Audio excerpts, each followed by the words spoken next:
Hello friends, మా ఇంటి రుచులకు స్వాగతం. ఈ రోజున క్యాబేజీ చికెన్ చేస్తానండి. ముందుగా క్యాబేజీని ఇలాగా సన్నగా తురుముకొని పక్కన పెట్టుకుందామండి. కొంచెం సాల్ట్ వేసి కడిగి పక్కన పెట్టుకున్నాను. ఉల్లిపాయలు, పచ్చిమిర్చి, టమోటాలు కట్ చేసి పక్కన పెట్టుకున్నానండి. చికెన్ కూడా నీట్గా కడిగేసి పక్కన పెట్టేసుకుందాము. ఆయిల్ కొంచెం మరిగాక ఉల్లిపాయలు వేసేసుకుందామండి. ఉల్లిపాయలు మగ్గిపోయాయి. టమోటాలు, పచ్చిమిర్చి కూడా అందులో వేసేస్తాను. 1.5 స్పూన్ ఉంటుందండి. అల్లం పేస్ట్ కూడా ఇందులో వేసేసుకొని బాగా పచ్చివాసన పోయే వరకు వేపుకుందామండి. అది వేగిపోయాక మన క్యాబేజీ అయితే ఇందులో వేసేసుకుందామండి. చూస్తున్నారు కదా వీడియోలో, ఈ రకంగా మనం క్యాబేజీని వేసేసుకుందాము. క్యాబేజీ అయితే ఎక్కువ ఉడకనవసరం లేదండి. మనకు ఒక 70% ఉడికితే చాలండి. తర్వాత మనం చికెన్ వేసేసుకుందాము. పసుపు వేసేసానండి.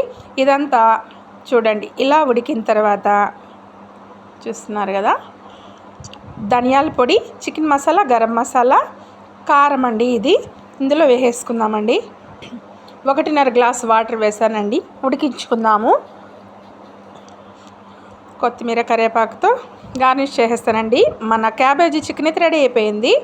మా చిన్న అబ్బాయికి క్యారేజ్ పెట్టేస్తున్నానండి.